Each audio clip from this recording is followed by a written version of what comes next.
Okay, so um,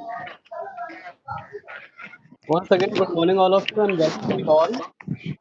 Now, for today's, we have another student's presentation. The name of this student is Vaishali Singh. She is now going to present their PPT on production function. So, Vaishali, please start your Yes, sir. presentation.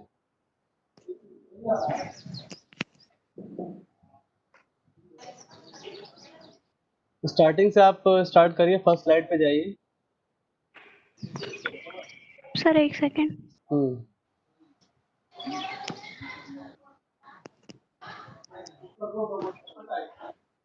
You all are added or is there any problem? किसी के साथ कोई दिक्कत तो नहीं है? सबको visible है? All of you able to see the screen? Yes, sir. Uh, Aradhya, Yes, sir. are you able to see the screen? Yes, sir. Okay, it is visible to all of you ना? किसी को कोई problem तो नहीं है? Okay, ठीक है. Vaishali please start.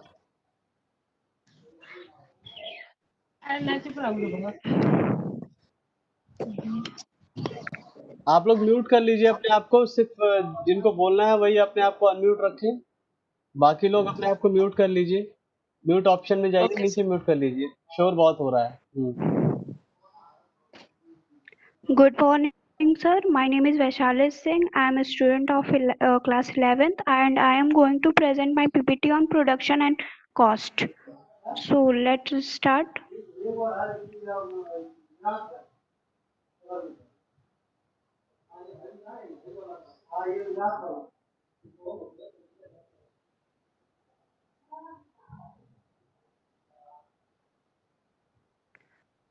Production function. The output is a function. Production input. The technical law relating inputs to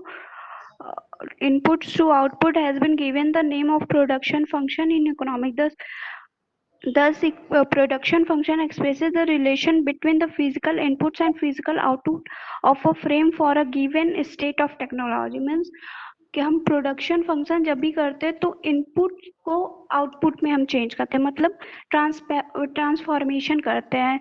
just like imagine हमारे पास कोई एक लकड़ी है, उसका हम फर्नीचर बना रहे हैं, तो मतलब लकड़ी हमारा इनपुट हो गया और फर्नीचर हमारा आउटपुट. तो जो उसके बीच का ट्रांसफॉर्मेशन हुआ उसको हम बोलते हैं production function. Okay,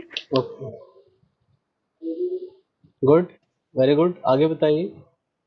yes sir. Please explain the figure also. जो आपने डायग्राम बनाया उसको भी आप एक्सप्लेन करते हुए चलिए साथ में.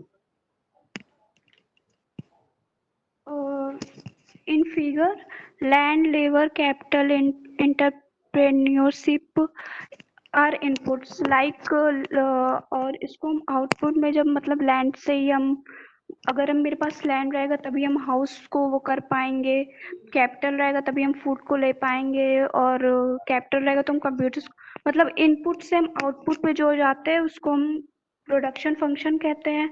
और आउटपुट्स में car, houses, food, computers and etcetera. Okay, fine, good.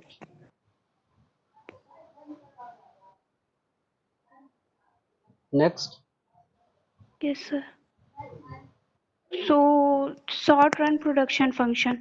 It refers to the production function in which one factor is a variable and other factor are fixed. In short run production can only be increased when more unit of variable factor are employed. Means कि short run production में variable और factors वो होते, क्या बोलते.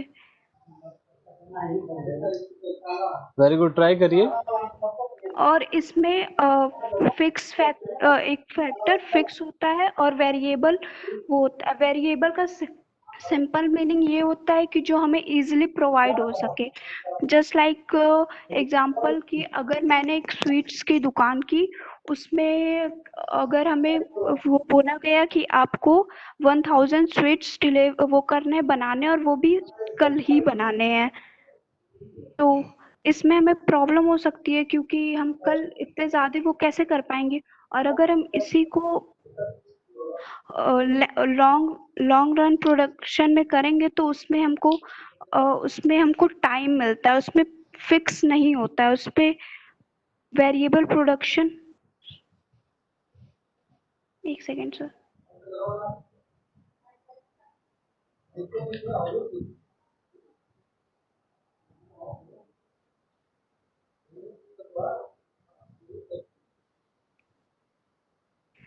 Long run production में हमें production all factors के चेंज चेंज होते हैं, उस पे कोई फिक्स फैक्टर नहीं होता है। ऑल फैक्टर आर वेरिएबल, सारे फैक्टर वेरिएबल होते हैं। मतलब हमें अगर स्विच बनाने को दिया गया और बोला कि 8 मंथ बाद आपको करना है तो हम इजीली सारी चीज़ें अवेलेबल कर सकते हैं। लेकिन अगर हमको शॉर्ट रन में बोला गया और बोला गया कि आपको कल ही देना है तो हम अवेलेबल नहीं कर सकते हैं। ओके फाइन, ठीक है आगे। Yes sir. लास्ट में हम कुछ 5 मिनट्स आप लोगों से क्वेश्चन आंसर सेशन करेंगे। अभी आप अपना पीपीटी कंप्लीट कर लीजिए, then we will start question answer session for 5 minutes. Okay. Product or output refers to volume and goods produced by a frame or an industry due to a specific period of time। मतलब हम कोई भी output मतलब goods और volume of goods produce करते हैं तो एक स्पेसिफिक पीरियड ऑफ टाइम में करते हैं। प्रोडक्शन का कॉन्सेप्ट ये है, okay, like frame industry and etcetera. It's not frame Vaishali, it's form, FIRM sorry sir. हाँ, form. produced by a firm or an industry during a specific period of time। तो production function के 3 types होते हैं: total production, average production and marginal production. So total production, it refers to the total quality of goods produced by a frame with the given inputs during a specific period of time। Just like हमारे पास कोई वो 5 flavour है, वो 50 units वो करते हैं, काम करते हैं। ठीक है।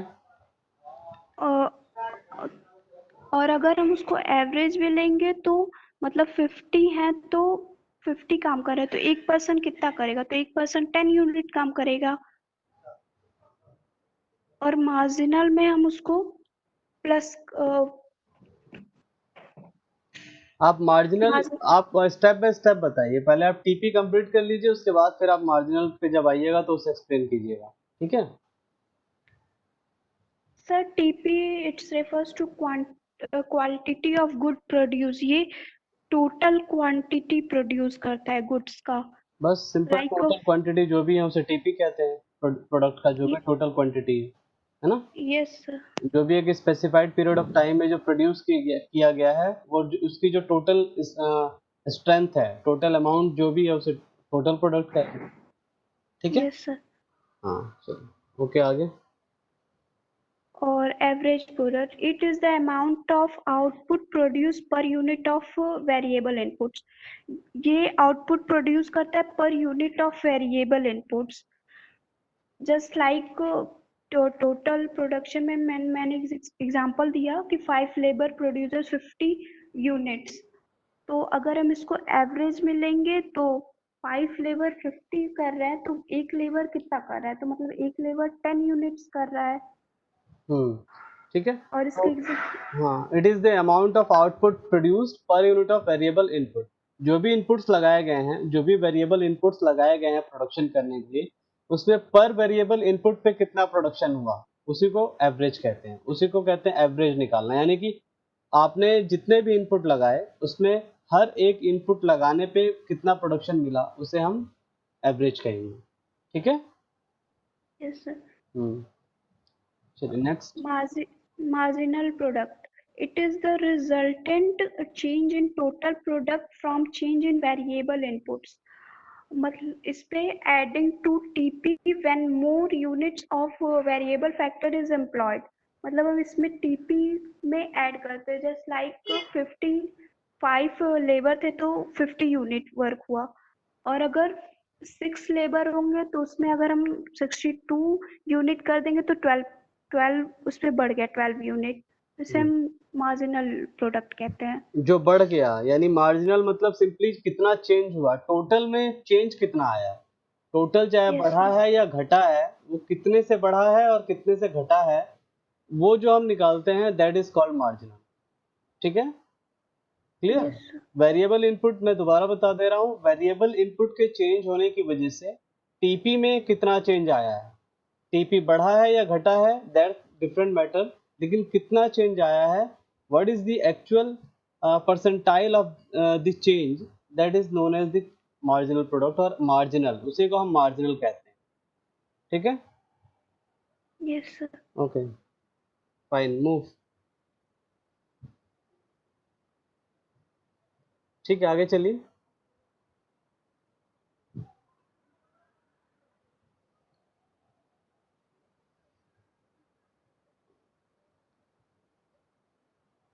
ठीक है वैशाली, स्टार्ट। सर एक साइड मेरा रिमूव हो गया है। Which slide? Sir law of variable proportion. Law of diminishing margin return तो आपने लिखा है, लॉ ऑफ वेरिएबल प्रोपोर्शन तो बहुत इंपॉर्टेंट स्लाइड थी वो, देखिए चेक करिए कहीं पे यस होगा। Yes sir, yes sir. So law of variable proportion को हम रिटर्न्स टू फैक्टर्स भी कहते हैं। तो दिस लॉ स्टेट्स दैट चलिए इसको व्हेन जूम करिए, इसको क्लिक करिए, ये स्लाइड सारी एक साथ आ रही है। लॉ ऑफ वेरिएबल प्रोपोर्शन वाले को स्लाइड को क्लिक करके उसे जूम करिए, कोई ऑप्शन दे रहा होगा उसमें। हाँ, इसे रोटेट करिए, रोटेट करिए।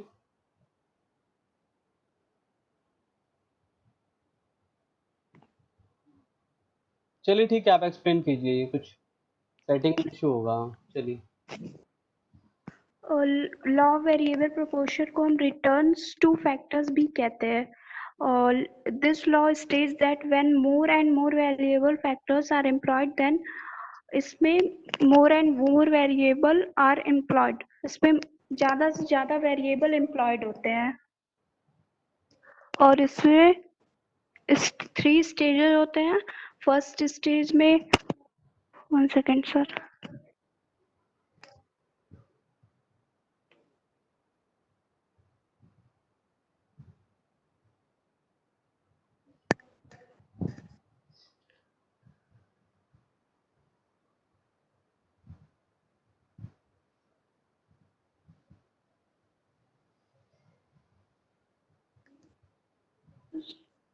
इसमें 3 स्टेजेस होते हैं। जब एमपी इंक्रीज करता है तो टीपी इंक्रीज करता है एट इंक्रीजिंग रेट, मतलब टीपी एमपी इंक्रीज करता है, टीपी भी इंक्रीज करता है लेकिन इंक्रीजिंग रेट से।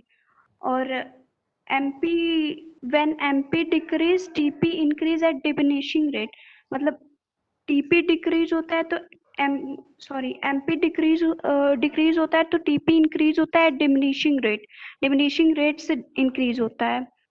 And when MP is zero then TP is maximum, जब टीपी मैक्सिमम होता है तो एमपी जीरो हो जाता है।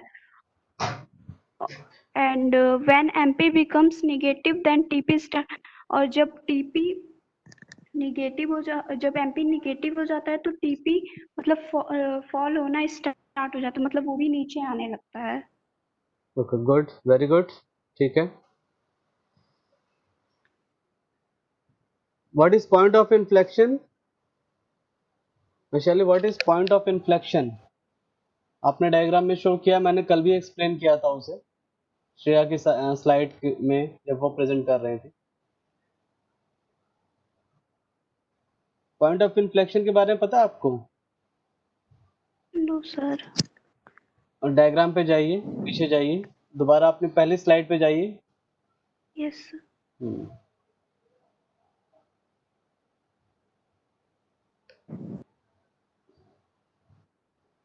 चलिए मैं भी थोड़ी देर के लिए सब लोग को अनम्यूट कर रहा हूँ, इसमें से हम देखते हैं किसी को आंसर पता है। कल मैंने एक्सप्लेन किया था, let me see how many of you try to recap it. Inflection. ठीक है, मैंने अनम्यूट कर दिया है सबको। point where fraction change function change. हाँ, पॉइंट वेयर फंक्शन चेंज, थोड़ा सा और एक्सप्लेन कीजिए इसे। ठीक बताया आपने। फंक्शन चेंज उस पॉइंट पे जहां से फंक्शन चेंज हो जाता है, इसका क्या मतलब है? क्या फंक्शन चेंज हो जाता है, कैसा function? Sir just like MP से टीपी पे मतलब वो हुआ, क्या बोलते हैं, एमपी बढ़ा तो टीपी भी बढ़ा, और फिर जब हम्म।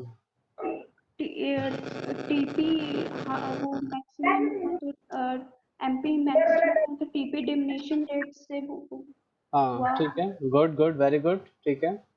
और और सर फिर जब टीपी एमपी सॉरी सर। चलिए, तो हम किसी और को चांस दें, यस। ने कोशिश अच्छी की है। चलिए, आशा बताएंगी। आशा, आशा हेलो। Yes sir. हाँ, तो कल आपने क्लास अटेंड की थी और आज भी आप अटेंड कर रही हैं, दैट्स गुड। तो बताइए ज़रा, कल मैंने एक्सप्लेन किया था इस पॉइंट को, पॉइंट ऑफ इन्फ्लेक्शन। इसके बारे में थोड़ा सा बताइए, क्या जानती हैं आप, क्योंकि कल आपकी टर्न है, तो आप थोड़ा सा उसे रिवाइज कर लीजिए। बताइए, पॉइंट ऑफ इन्फ्लेक्शन के बारे में क्या पता है आपको?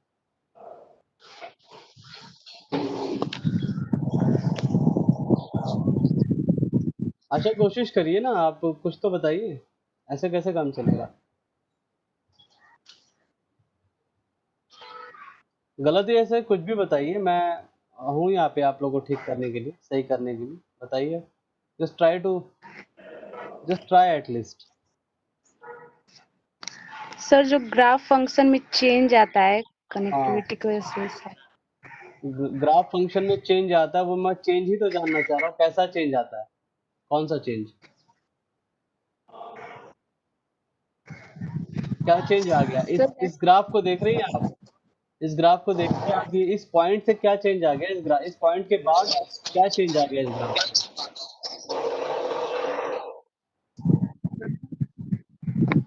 बताइए, कोशिश करिए, आपको पता है, बताइए।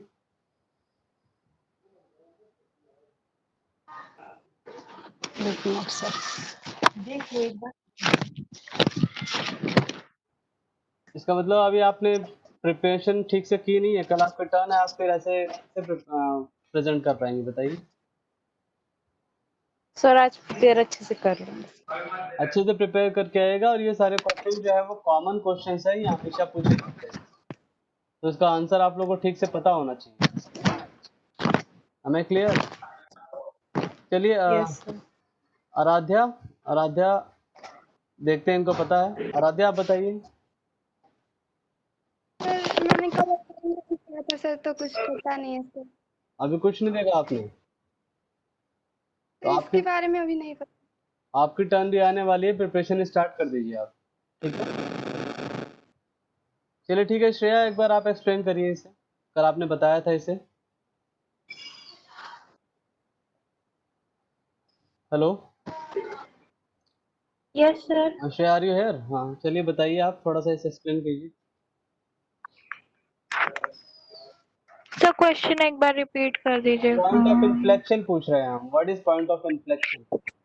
Yes, a point of inflection is a point where the function changes. Means यहाँ पे जो कॉन्केविटी होती है, दैट इज जो कॉन्केव या तो ऊपर जाता है या तो नीचे आता है। मीन्स जैसे टीपी अगर अपने मैक्सिमम पे है, उसके बाद जब वो डाउन आने लगता है मीन्स वो कॉन्केव होने लगता है, नीचे उसका स्लोप नीचे आने लगता है। जहाँ पे फंक्शन चेंज मीन्स जहाँ पे उसका कर्व या स्लोप अपना पोजीशन चेंज करने लगता है, आइदर नीचे ही आता है। जब वो कॉन्केव बना लेता है तो वहां पे पॉइंट ऑफ इन्फ्लेक्शन होता है। हम्म, ठीक है, ठीक है, ठीक है। तो बेसिकली मैंने कल भी से एक्सप्लेन किया था कि ये जो पॉइंट ऑफ इन्फ्लेक्शन है, इसकी डेफिनेशन में ये लिखा है कि इस पॉइंट के बाद ग्राफ का फंक्शन चेंज हो जाता है। तो ग्राफ का फंक्शन चेंज होने का मतलब सिंपली ये है कि इस ग्राफ में आपको दो कर्व दिख रहे हैं, एक टोटल प्रोडक्ट का और एक मार्जिनल प्रोडक्ट का। ये दो कर्व दिख रहे हैं ना? Yes sir. तो इन दोनों कर्व का फंक्शन चेंज हो गया। अब इसका क्या मतलब है कि इन दोनों कर्व का फंक्शन चेंज हो गया? इन दोनों कर्व का फंक्शन चेंज होने का सिंपल मतलब ये है कि इस पॉइंट के बाद आप जो अपना वो न्यूमेरिकल जो आप लोगों ने टेबल बनाया होगा, आप उस न्यूमेरिकल टेबल में देखिएगा कि इस पॉइंट के बाद जो वैल्यूज़ हैं उसमें क्या चेंज आ रहे हैं। तो आपको पता चलेगा कि इस पॉइंट के बाद टीपी और एमपी की जो वैल्यू है उसमें बहुत चेंज आ रहा है। वो क्या चेंज है? इसको पीछे करिए, वैशाली यस पीछे सर, करिए। Yes sir. इस पॉइंट के बाद आपको चेंज ये नज़र आएगा कि टीपी इस पॉइंट से पहले, यानी कि इस ज़ीरो से जब टीपी यहाँ तक पहुँचा, इस पॉइंट तक पहुँचा, तो वो बहुत तेज़ी से इंक्रीज करता हुआ यहाँ तक आया, इस पॉइंट तक, ठीक है। और एमपी भी इंक्रीज कर रहा था इस पॉइंट तक, पॉइंट ऑफ इन्फ्लेक्शन तक, ठीक है, क्लियर। लेकिन जो टीपी है जब वो इस पॉइंट को क्रॉस करता है तो उसकी जो उसकी जो स्पीड है, उसका जो रेस करने का जो उसका जो एक्सेलरेशन है, कह लीजिए कि वो उसकी स्पीड बिल्कुल धीरे धीरे स्लो हो जा रही है इस पॉइंट के बाद उसमें जो इंक्रीज आ रहा है वो न्यूमेरिकल वैल्यू को भी आप लोग देख के समझ सकते हैं कि इंक्रीज तो कर रहा है लेकिन डिमिनिशिंग रेट से इंक्रीज करेगा वो। डिमिनिशिंग रेट मतलब कि पहले जितना तेजी से वो इंक्रीज नहीं कर रहा है। आप न्यूमेरिकल वैल्यू के जो चार्ट है उसमें आप जो न्यूमेरिकल वैल्यूज है उसको आप देखेंगे तो आपको खुद समझ में आ जाएगा कि इस पॉइंट के बाद वो इंक्रीज तो कर रहा है, ऊपर तो जा रहा है, लेकिन जो रेट है वो उसका कम हो गया। पहले 10 से 20 पहुंचा, 20 से 30 पहुंचा डायरेक्ट, या 20 से डायरेक्ट 40 पे पहुंच गया, लेकिन यहाँ इस पॉइंट के बाद 40 के बाद 45, 46, 47 ऐसे करके, यानी कि वो इंक्रीज तो करेगा लेकिन बहुत ही कम रेट से इंक्रीज करेगा, ठीक है। और एमपी का तो आपको यहाँ पे जो है कि केस वो बिल्कुल क्लियरली शो हो रहा है कि एमपी इस पॉइंट के बाद डिक्रीज होना शुरू हो रहा है, उसके बाद एक लेवल के बाद जीरो पे पहुंच जाता है और जीरो के बाद फिर नेगेटिव में चला जाता है। तो इस पूरे ग्राफ के चेंज होने का जो मतलब है, यानी कि टीपी और एमपी के फंक्शन का जो चेंज होने का जो मतलब है, डेफिनेशन में जो कहा गया वो सिंपली यही है कि इन दोनों के ग्रोथ रेट में चेंज आना शुरू हो जाता है, टीपी और एमपी दोनों के में, ठीक है। हमें क्लियर? Yes sir. आप सब लोग समझ में आई बात? ये मैंने अनम्यूट किया है दोबारा पूछने के लिए, क्लियर हो यस गया आप? चलिए ठीक है, वैशाली अब आप आगे बढ़िए। ठीक है वैशाली, आगे मूव करिए। Yes sir. You have 10 minutes more, जल्दी वाइंड अप करिए, टाइम खत्म होने वाला है।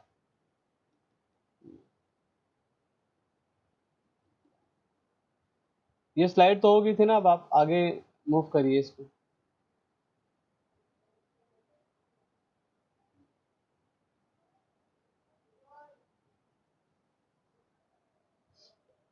सर इधर relation between AP and MP है, मतलब एमपी और एपी में क्या रिलेशन है?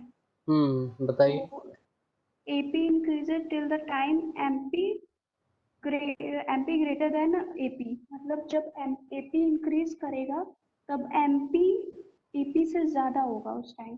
हाँ ठीक है, very good. AP is at maximum when MP is equal to AP. AP जब मैक्सिमम होगा तो एमपी और एपी इक्वल होंगे। Good. AP decrease when MP less than AP, और जब एपी डिक्रीज होगा तो एमपी एपी एमपी से बड़ा होगा, ग्रेटर देन होगा। ओके फाइन, ठीक है।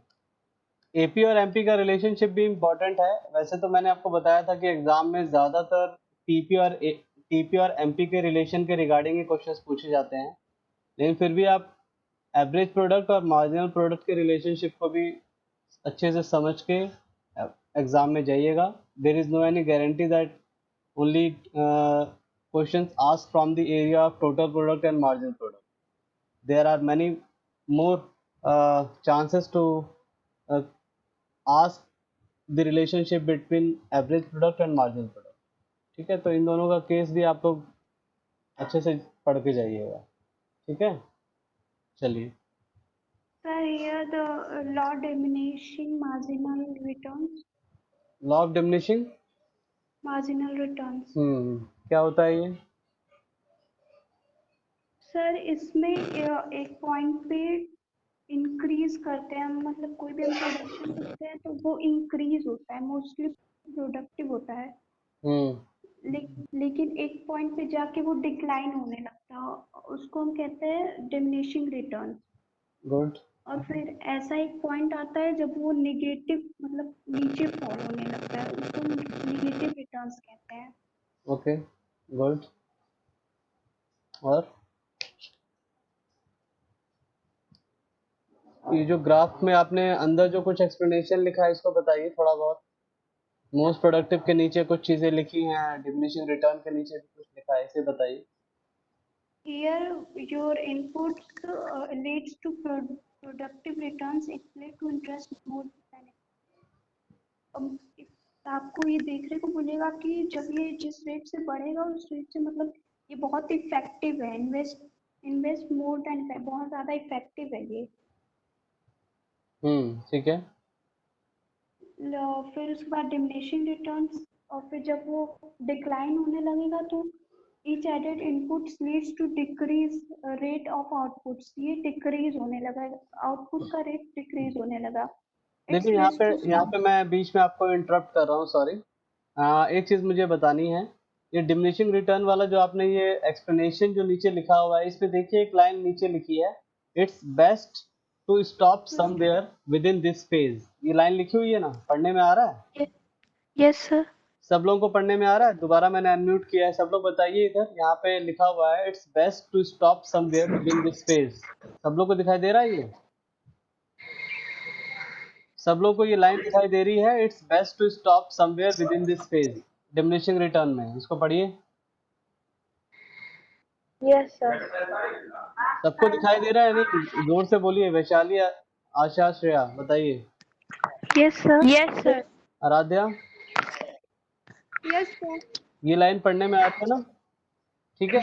वो जो क्वेश्चन रेज होता है, जो क्वेश्चन कल मैंने लास्ट में आप लोगों से पूछा था कि फेज ऑफ ऑपरेशन क्या है, यानी कि प्रोड्यूसर जो है वो कौन से फेज में, इन तीनों में से, इन तीन फेज में से कौन से फेज में अपना प्रोडक्शन बंद कर देना चाहेगा, वो आगे नहीं बढ़ना चाहेगा। तो यही वो लाइन है। देखिए यहाँ पे इन्होंने मेंशन भी किया, it's best to stop somewhere within this phase. तो डिमिनिशिंग रिटर्न का जो फेज है उसमें ही सेकंड, यानी कि सेकंड फेज में प्रोड्यूसर जो है वो अपना प्रोडक्शन बंद करना उसके लिए बहुत ही ज़्यादा ज़रूरी है, क्योंकि इसके बाद नेगेटिव रिटर्न का फेज शुरू हो जाता है जहाँ पे उसको बहुत ज़्यादा लॉस होगा। तो वहाँ उस फेज में जाना उसके लिए प्रॉफिटेबल नहीं है। That's why he stop his production somewhere in this phase only. ठीक है, ये यहाँ पे एक्सप्लेनेशन लिखा है, इसको आप एक बार और देख लीजिए। ओके, ठीक है Vaishali, move. Thank you. Sir, negative returns now get here, not only do not get a returns of any your effort, मतलब यहाँ पे आपको कोई एफर्ट नहीं होगा, यहाँ से आपका डिक्रीज होने लगेगा, फॉल होने लगेगा और निगेटिव रिटर्न्स ही हो जाएगा। ठीक है। So I think this is last slide.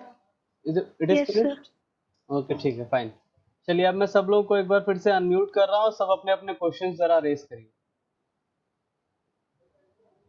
Thank you. Thank you. चलिए वन बाय वन करके सब लोग अपने क्वेश्चन जरा पूछिए। चलिए आशा से स्टार्ट करते हैं। आप अपनी पहली स्लाइड पे चले जाइए Vaishali, just come to the first slide.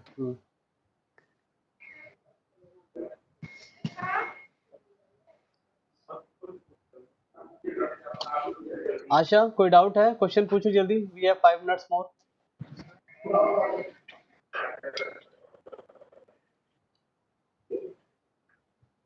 आशा, आवाज सुनाई दे रही है? Yes sir. कोई क्वेश्चन पूछिए। कोई क्वेश्चन पूछना है आपको? नहीं पूछना है? चलिए आराध्या। सर पूछिए। सर ये फॉर्मूला एक बार एक्सप्लेन हो जाता था sir. Q is speak equals to speak F. Speak loudly and try to speak clearly. आप जोर से बोला करिए और थोड़ा साफ बोला करिए। क्या पूछ रही हैं बताइए।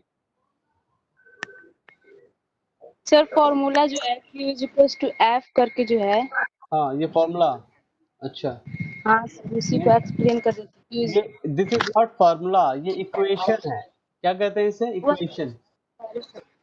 ठीक है, वही चलिए वैशाली इसको एक्सप्लेन कर दीजिए इन्हें। Q equal to F bracket K comma L comma P comma H। आशा, ये K L P H ये इनपुट्स है और ये जो Q है ये क्वांटिटी है, मतलब सॉरी क्वांटिटी है ये, मतलब ठीक है, क्वांटिटी है। और एफ क्या है? क्वांटिटीज क्या है, मतलब इनपुट्स है और H फिर फैक्टर्स है। हाँ, तो ये क्या फंक्शन क्या शो कर रहा है? मतलब Q is equals to Q जो है वो किसका फंक्शन है? के L P H.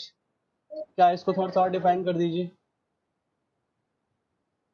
Q equal to मतलब क्वांटिटी है, क्वांटिटी में सारे आउटपुट्स को हम वो कर रहे हैं, ये सारे इन्वॉल्व आउटपुट, कर रहे हैं। ये सारे आउटपुट हैं या इनपुट हैं? सॉरी, सारे इनपुट्स हैं। हाँ, तो यानी कि इसका मतलब क्या है? ये जो क्वांटिटी है वो किस पे डिपेंड करती है? इन इनपुट्स पे। इनपुट्स पे। हाँ, ठीक है। ये क्वांटिटी तभी प्रोड्यूस हो पाएगी जब ये इनपुट्स एक साथ काम करेंगे।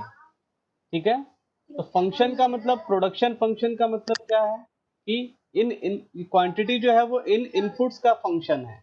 यानी कि ये इनपुट्स जब साथ में रहेंगे, एक साथ काम करेंगे, इनको एक साथ एम्प्लॉय किया जाएगा, तब जाके ये क्वांटिटी प्रोड्यूस करेंगे।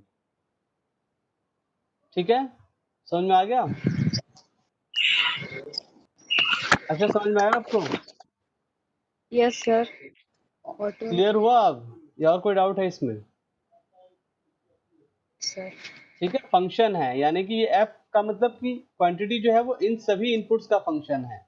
इन सभी इनपुट्स का, के कैपिटल, लेबर, या पी से आप कुछ भी, कोई फिजिकल इनपुट होगा, कुछ और होगा, एच से मतलब जितने भी इनपुट्स, रॉ मटेरियल्स जितने भी यूज किए जाते हैं किसी भी चीज को प्रोड्यूस करने में, वो जो होते हैं फंक्शन होते हैं उस क्वांटिटी का, उस क्वांटिटी को प्रोड्यूस करने के लिए उनका यूज होता है। ठीक है, और उसी से बनता है हमारी हमारी equation and production function. Clear? ठीक है, श्रेया आपको कोई क्वेश्चन पूछना है? श्रेया आपको कोई क्वेश्चन पूछना है? No sir. कोई क्वेश्चन नहीं पूछना है? ओके, ठीक है।